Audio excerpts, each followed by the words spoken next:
Assalamualaikum warahmatullahi wabarakatuh. Bertemu kembali dengan channel Ibrah Fatih 18, channel sejarah, pengajian, ilmu leluhur, budaya Nusantara, dan fenomena viral. Saat ini kita akan berdiskusi tentang isu benarkah Jawa adalah penjajah.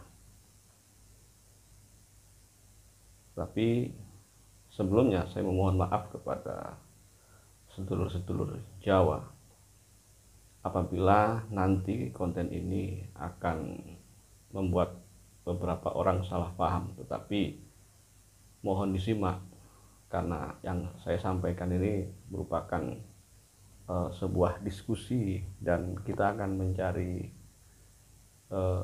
jalan keluar atau setidaknya urun rembuk ya. Akhir-akhir ini kita tahu internet semakin mudah untuk didapatkan dan media sosial sudah sangat mengerikan. Banyak konten kreator itu yang membuat konten selain mencari uang juga memperjuangkan ideologinya masing-masing, memperjuangkan agamanya atau pahamnya masing-masing. Akan tetapi kadang-kadang banyak yang bablasan. Saya tertarik untuk mengajak Anda berdiskusi tentang isu ini karena saya sebagai orang Jawa, saya santri beragama Islam dan kebetulan bersuku Jawa asli.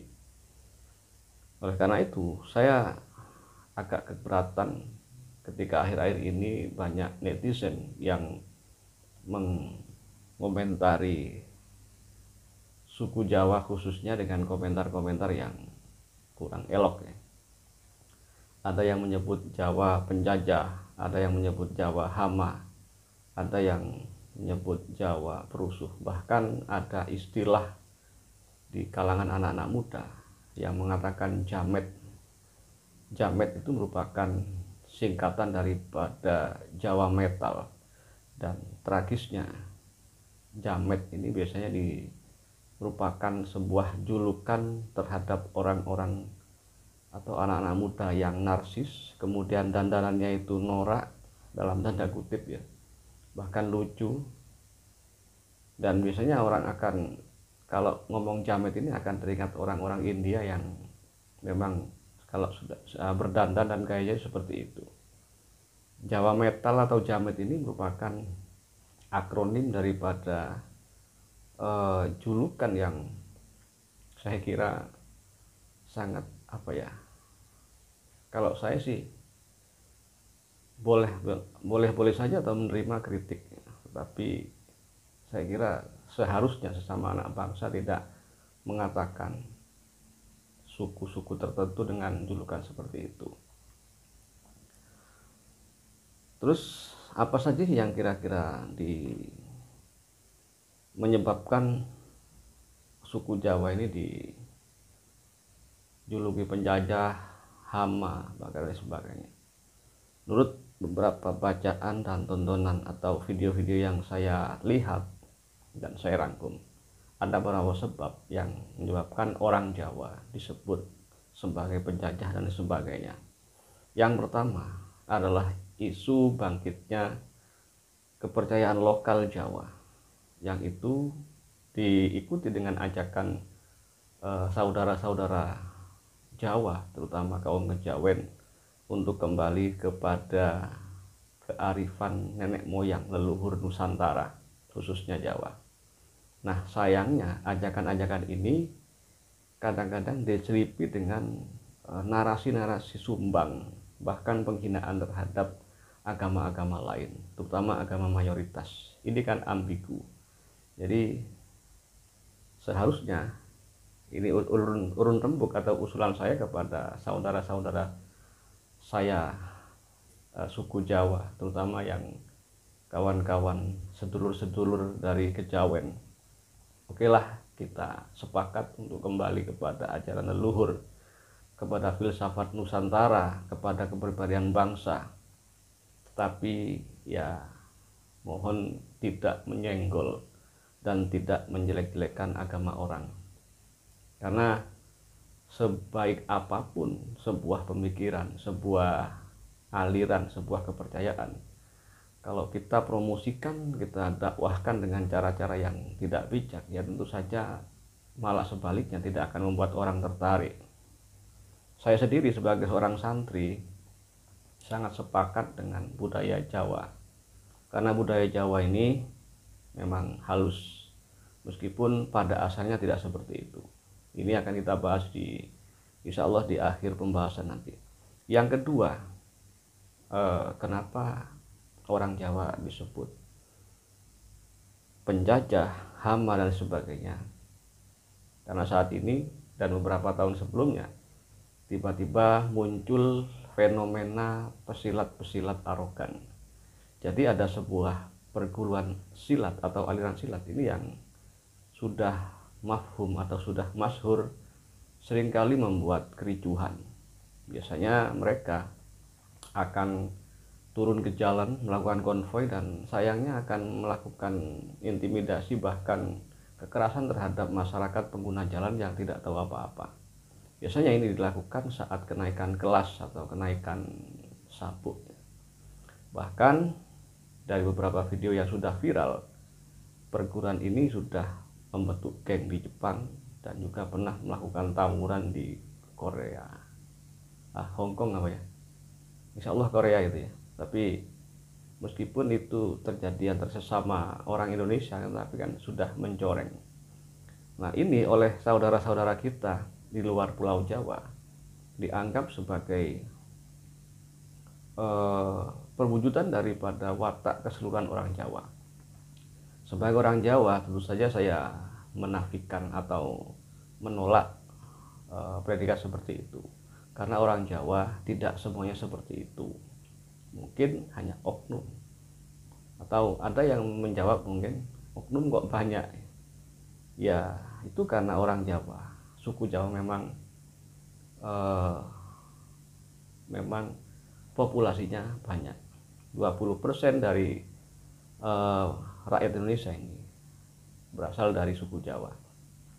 Kemudian faktor ketiga yang mungkin menyebabkan orang Jawa disebut penjajah, hama dan sebagainya ini adalah fenomena sound system horeg.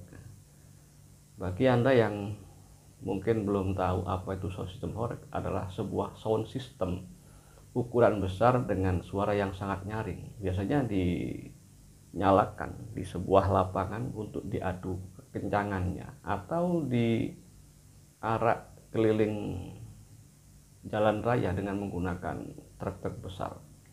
Dan biasanya lagu yang diputar ini biasanya DJ. Nah, dari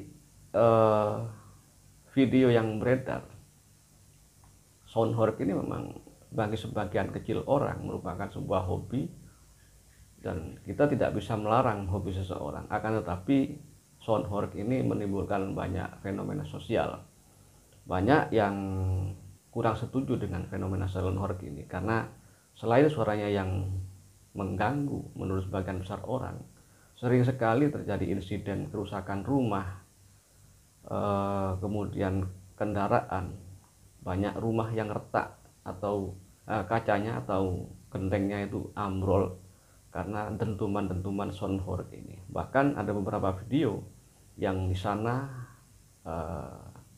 para kawan-kawan oknum komunitas sound horeg ini sampai merusak fasilitas umum seperti pembatas jembatan yang dibongkar karena truk sound horegnya tidak bisa melintas, atau menggergaji lampu jalan karena lampu jalan tersebut tidak bisa atau menghalangi akses truk sound horegnya tersebut. Itu ya, itu berasal dari Jawa Timur. Kebetulan saya dari Jawa Timur. Mohon maaf kepada semua saudara-saudara saya di seluruh Indonesia atau orang Indonesia yang ada di luar negeri. Itu sebuah hobi dari kami Jawa Timur, tapi ya tidak, meskipun orang Jawa Timur tidak semua suka dengan hobi tersebut. Kemudian faktor yang keempat, kenapa orang Jawa disebut penjajah, hama dan sebagainya, konon orang Jawa ini dikenal dengan keahliannya untuk menghabisi tanpa menyentuh. Jadi entah bagaimana asalnya, orang-orang di luar Jawa menganggap bahwa orang Jawa ini bisa menghabisi seseorang tanpa menyentuh. Artinya orang Jawa dikenal memiliki berbagai ilmu atau ajian-ajian gaib yang bisa mencelakai orang, seperti santet, pelet, kemudian jengges dan sebagainya. Ada juga pesugihan, penumbalan dan lain sebagainya. Konon hal itu lebih banyak ada di Jawa. Padahal kalau kita sportif, hampir semua wilayah di Indonesia ini juga memiliki kearifan lokal yang seperti itu. Di pulau manapun, di masyarakat manapun, ilmu-ilmu hitam itu memang ada. Bahkan bukan hanya di Indonesia, di Thailand pun ada seorang kawan yang pernah diundang oleh orang Malaysia untuk mengatasi ilmu hitam yang dikirim orang Thailand ini. Dan ternyata lebih ganas. Bahkan di Afrika sana ada voodoo dan lain sebagainya. Jadi jika ilmu-ilmu seperti itu disandarkan kepada orang Jawa khusus, itu saya kira ya kurang bijak, karena ilmu sihir pun sudah ada di Mesir sejak beberapa ribu tahun yang lalu. Kemudian faktor kelima, kenapa orang Jawa disebut penjajah, hama dan lain sebagainya, itu konon karena orang Jawa itu identik dengan permainan yang berhubungan dengan jin. Saat ini kan anak-anak muda sekarang sedang gandrung dengan kesenian tradisional yang banyak di sana adegan kesurupan dan sebagainya.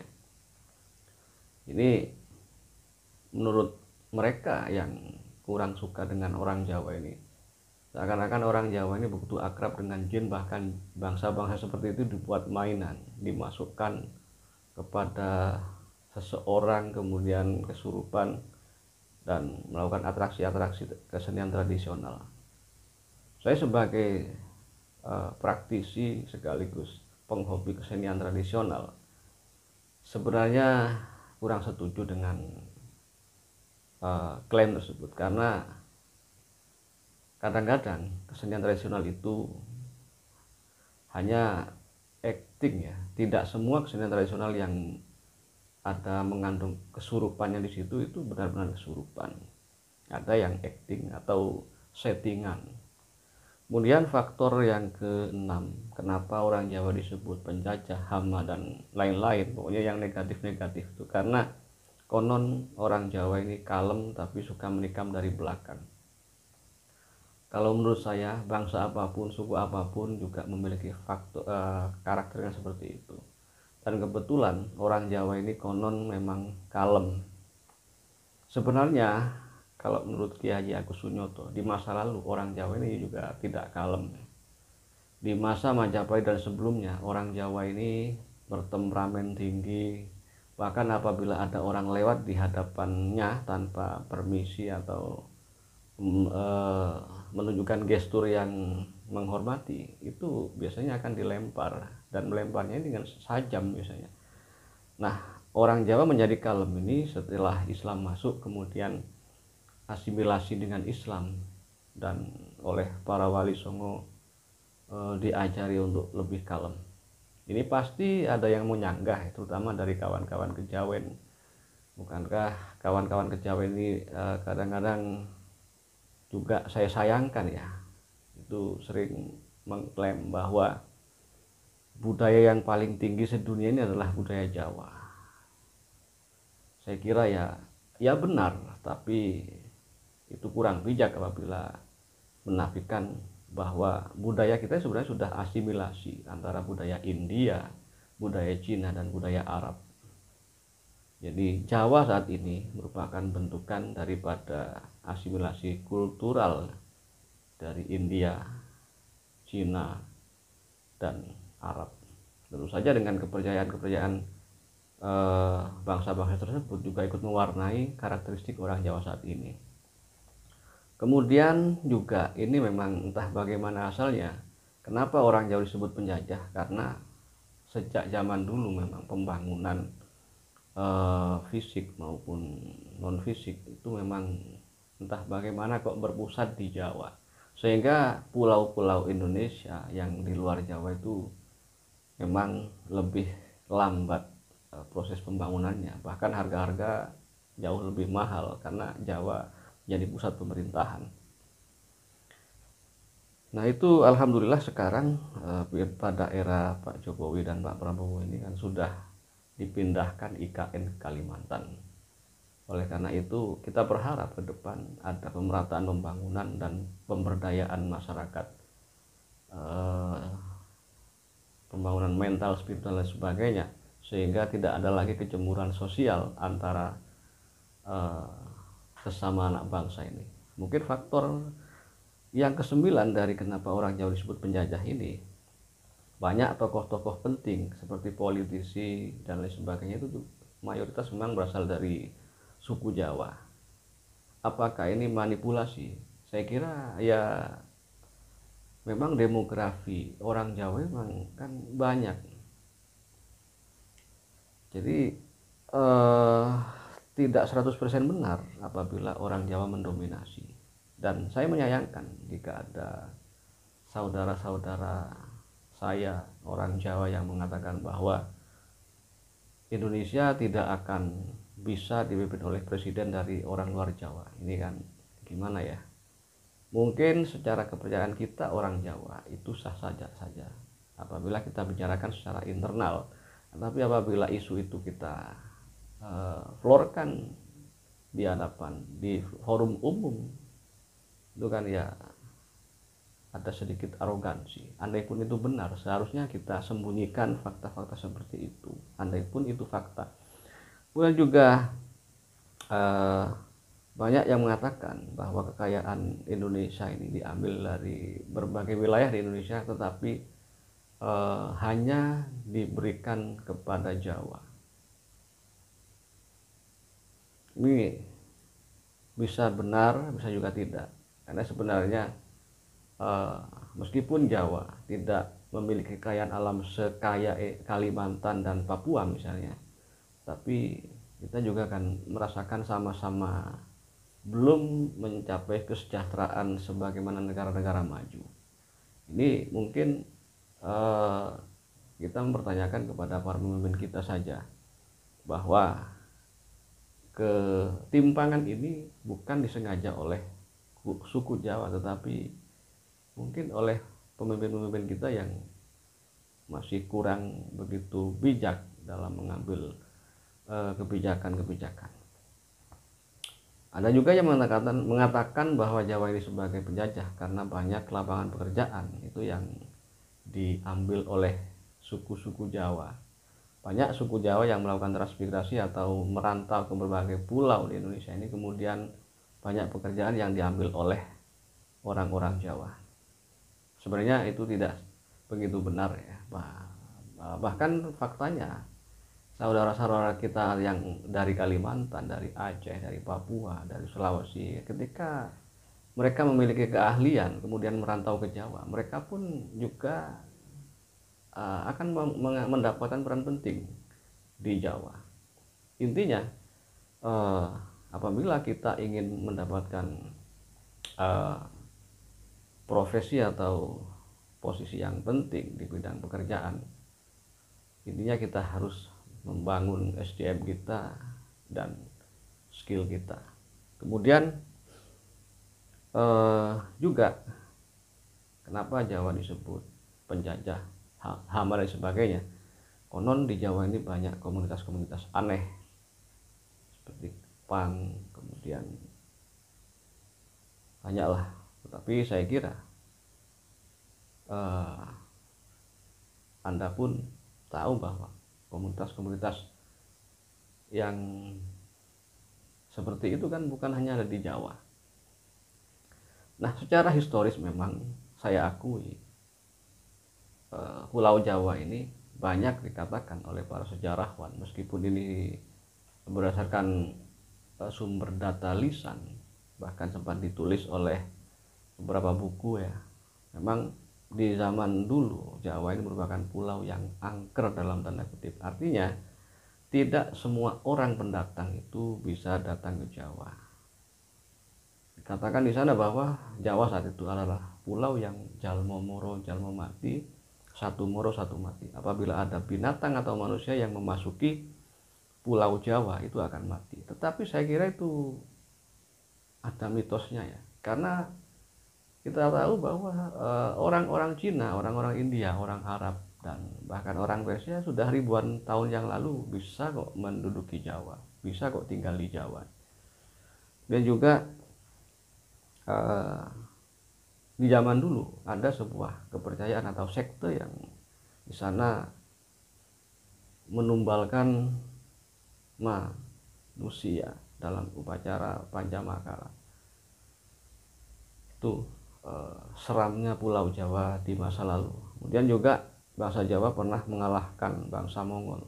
Padahal bangsa Mongol ini bukan penjajah yang saat itu bisa menguasai hampir sepertiga dunia. Bahkan Rusia pun saat itu kolaps oleh bangsa Mongol. Bahkan Baghdad atau Bani Abbas ya ini juga kalah hancur. Tetapi di tangan orang Jawa, khususnya penguasa Singosari dan cikal bakal Majapahit, orang Mongol ini KU.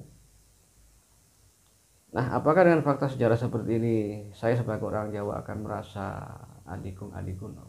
Tidak, karena itu bangsa lain pun, suku lain pun memiliki cerita-cerita kehebatan. Bahkan bangsa Aceh saat itu kan sangat ditakuti oleh Belanda. Bahkan seandainya kita sportif, Aceh pun saat itu tidak bisa ditaklukkan oleh Belanda. Padahal Jawa sudah diinjak-injak oleh Belanda. Dan juga mungkin orang menganggap Jawa sebagai penjajah ini karena memang pernah terjadi perang Bubat, yaitu perang antara kerajaan Sunda dan kerajaan Majapahit. Ini hanya perkara permaisuri yang hendak dinikah oleh salah satu raja Majapahit, kemudian Patih Gajah Mada ini konon tidak setuju. Ya, timbullah kesalahpahaman dan terjadi perang Bubat.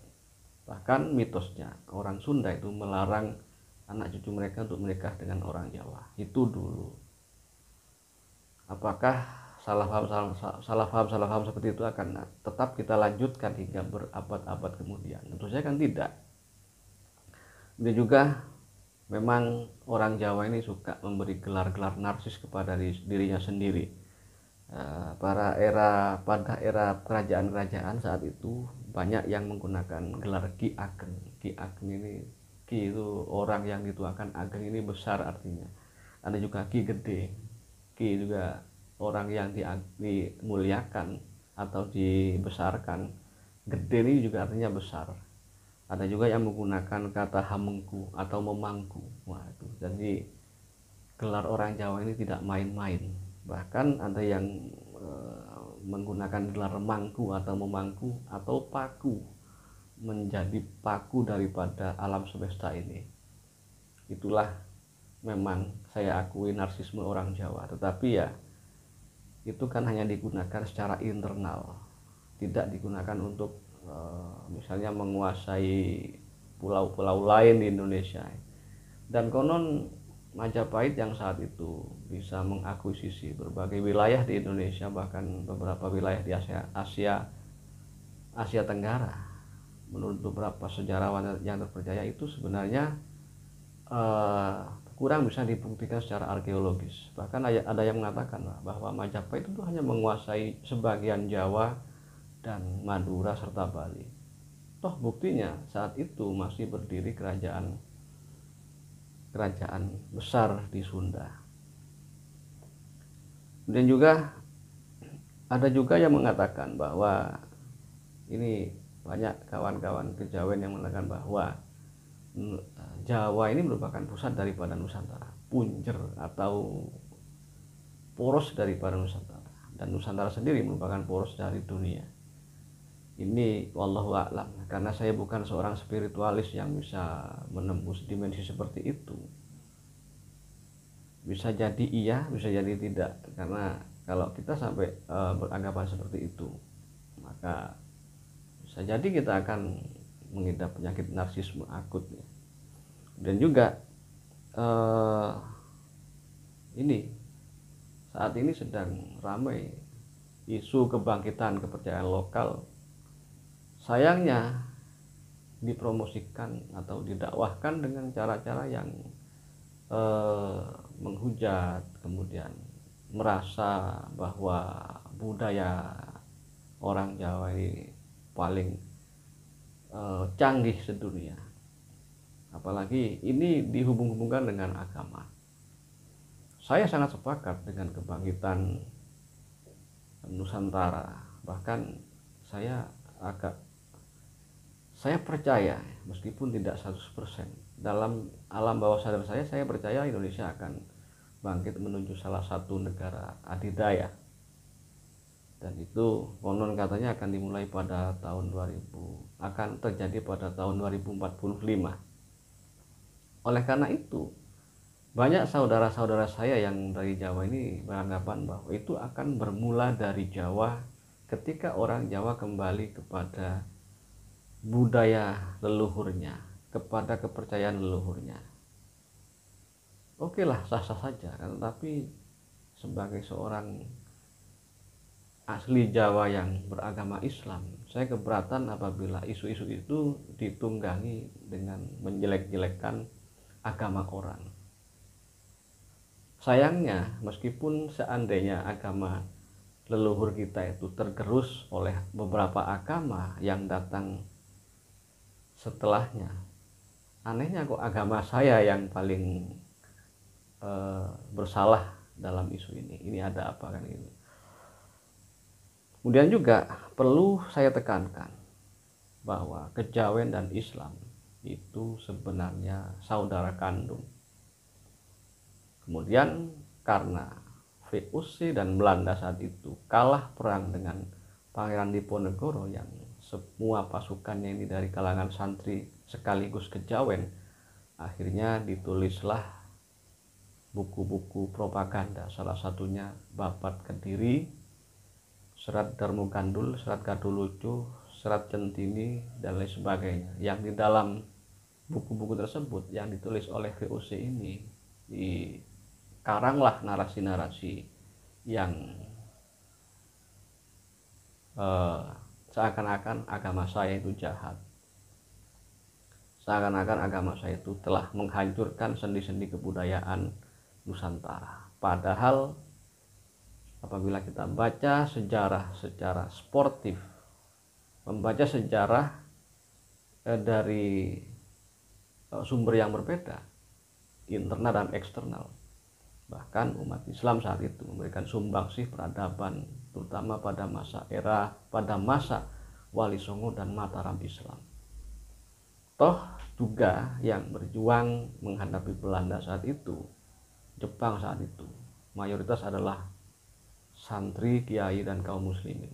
Tentu saja saudara-saudara saya dari kejawen dan semua agama ini ya juga ikut. Tetapi kan ketika itu yang mayoritas Islam, tentu saja yang mayoritas ini yang melakukan perjuangan untuk memerdekakan Indonesia. Oleh karena itu, marilah kita cerdas sebagai anak bangsa kepada saudara-saudara saya yang mengaku orang kejawen dan sebagainya. Tolonglah kita kembali kepada kejawaan kita secara menyeluruh, ya. Bukan hanya di lesan, tetapi hati kita masih tidak mengamalkan apa yang diamanatkan atau apa yang diajarkan oleh leluhur kita. Saya percaya bahwa ajaran Jawa sangat agung, dan keagungan itu sangat klop dengan apa yang diajarkan oleh Islam. Dan sekali lagi perlu kita ingatkan bahwa Serat Babat Kediri itu kan ditulis berdasarkan wawancara seorang penulis yang direkrut menjadi anggota Freemason, dan sumbernya berasal dari orang atau dukun yang kesurupan buto bernama Buto Lojaya. Demikian mungkin diskusi kita kali ini. Mohon maaf yang sebesarnya, terutama kepada saudara-saudara saya di luar suku Jawa. Mohon maaf bahwa klaim-klaim seperti itu tidak benar. Mungkin ada benarnya, tapi tidak 100% benar. Dan seperti yang dikatakan oleh Dale Carnegie, orang mengkritik itu kadang-kadang ada 3 hal. Yang pertama, mengkritik asal mengkritik. Yang kedua, ikut-ikutan. Dan yang ketiga, mengkritik itu ya tidak mengerti apa gunanya mengkritik. Dan salah satu presiden Amerika mengatakan bahwa ia tidak pernah membuka surat yang berisi kritikan terhadapnya. Mungkin demikian diskusi kita kali ini. Mohon maaf. Assalamualaikum warahmatullahi wabarakatuh.